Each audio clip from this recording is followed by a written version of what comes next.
We're here today, and my intention with this video is that we get to lean into the piece of us that still believes, that still has hope, no matter how far and how distant away it feels. And that is really an internal thread and narrative that I hope we as a collective can maintain, and one that we continue to process, especially coming from backgrounds where hope has not always been in our benefit, where it's not paid off to be hopeful. And the energetic piece of how we make this world a brighter place is where you will find this piece of the internet being a benefit. So make sure that you've got a comfortable space around you to tap in.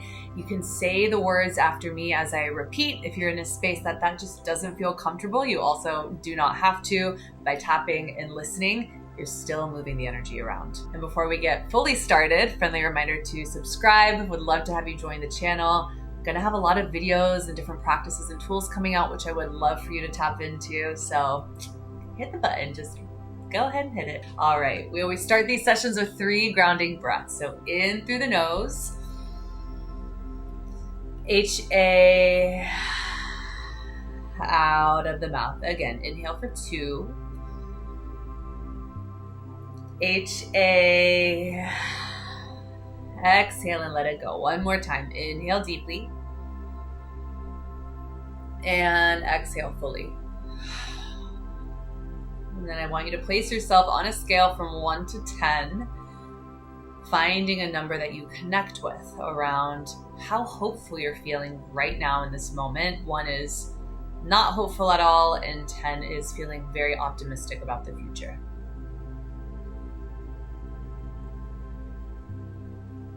And when you're ready, you'll open your eyes, start to karate chop the side of the hand, and repeat after me.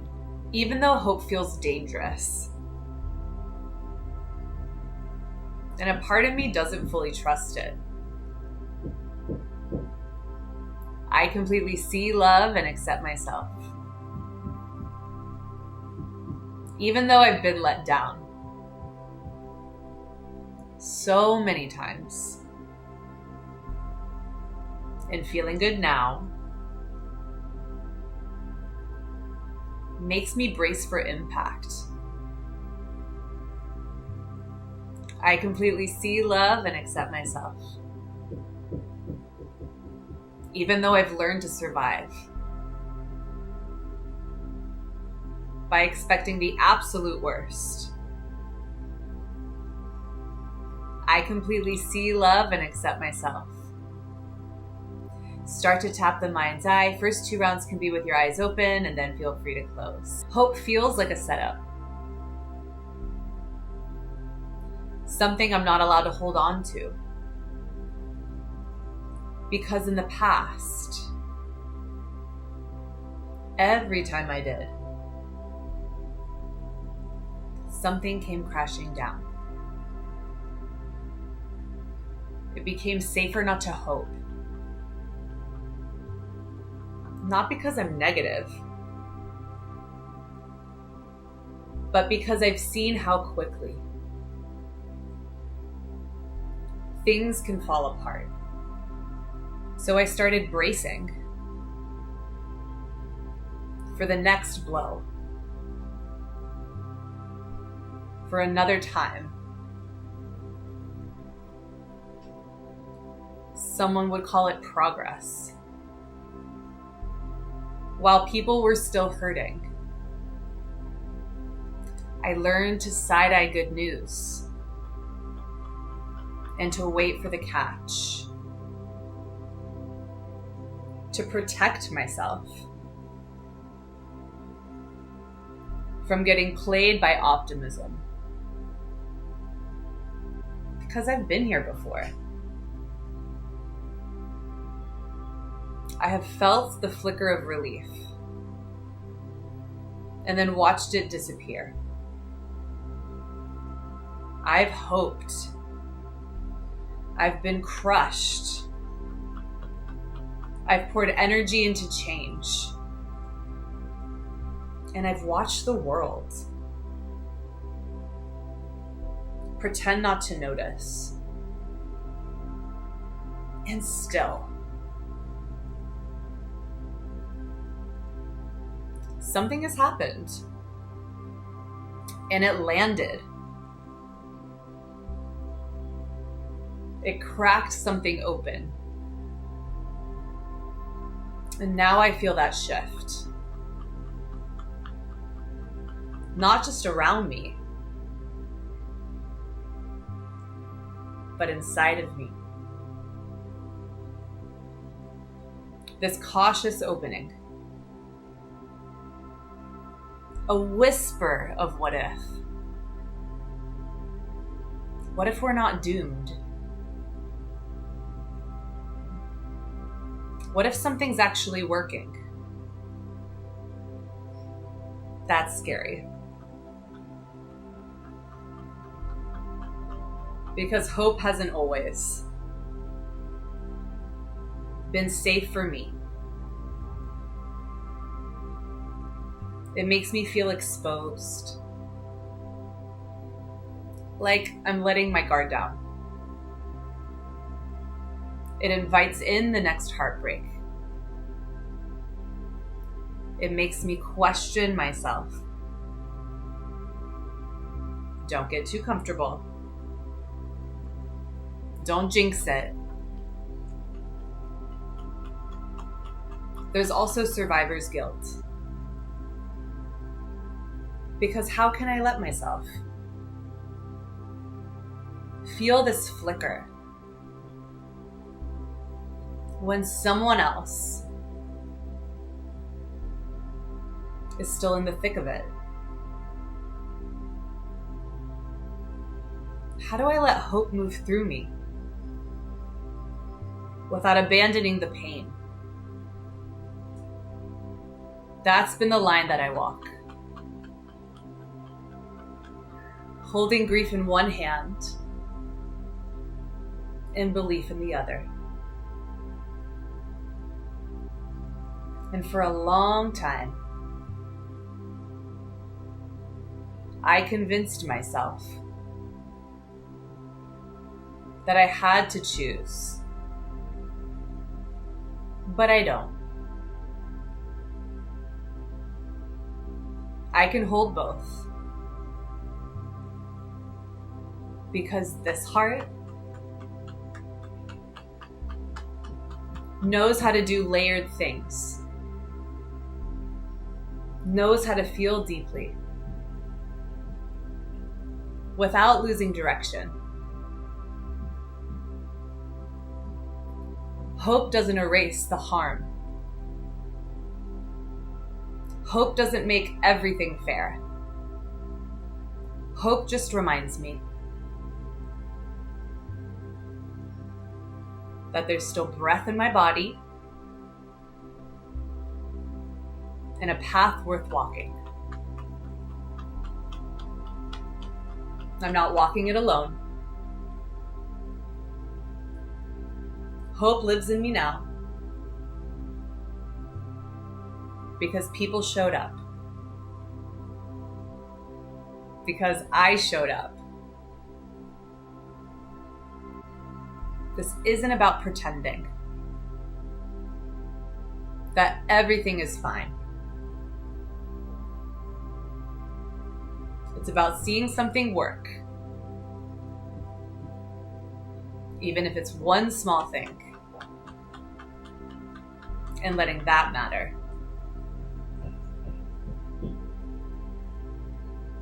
It's about letting change feel real instead of brushing it off. Because I'm scared to want more. I've rehearsed disappointment enough. I've lived through enough collapses.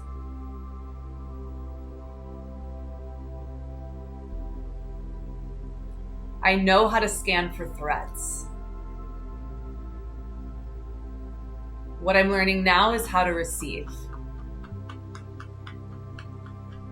How to let momentum move me without waiting for it to vanish. How to feel the spark and let it light something inside of me. This is a new rhythm.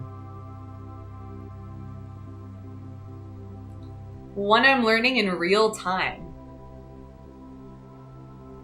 one that includes softness and joy and trust, because not everything good has to end in ruin. Not every flicker is a tease. Not every shift is a setup.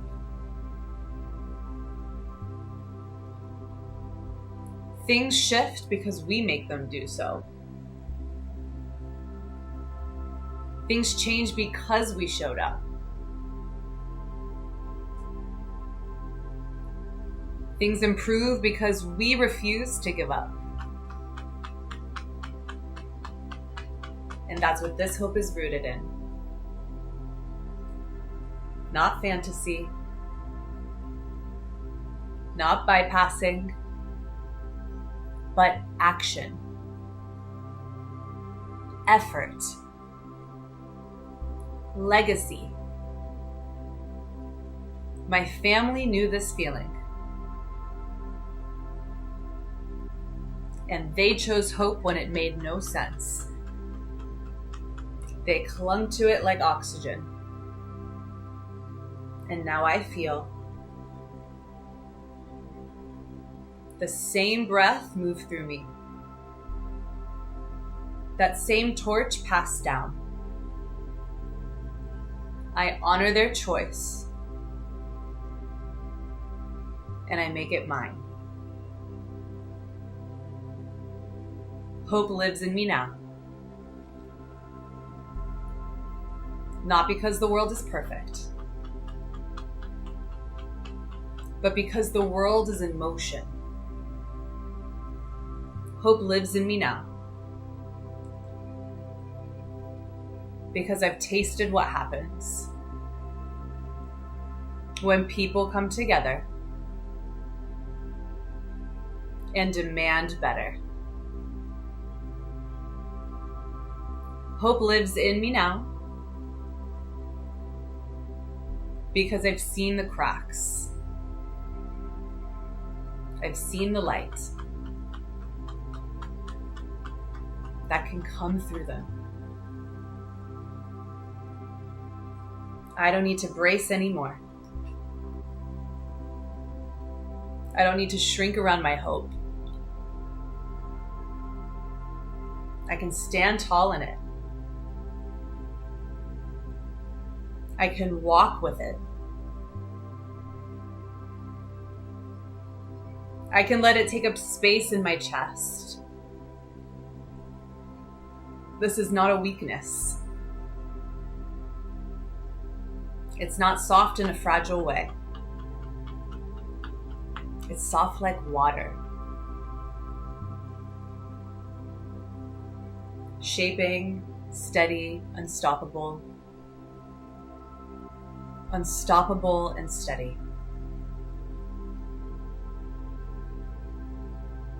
Hope lives in me now. And I let it move through my whole being. Through the parts of me that forgot what possibility felt like. This version of me. The one that feels, that believes, that creates, is not a liability,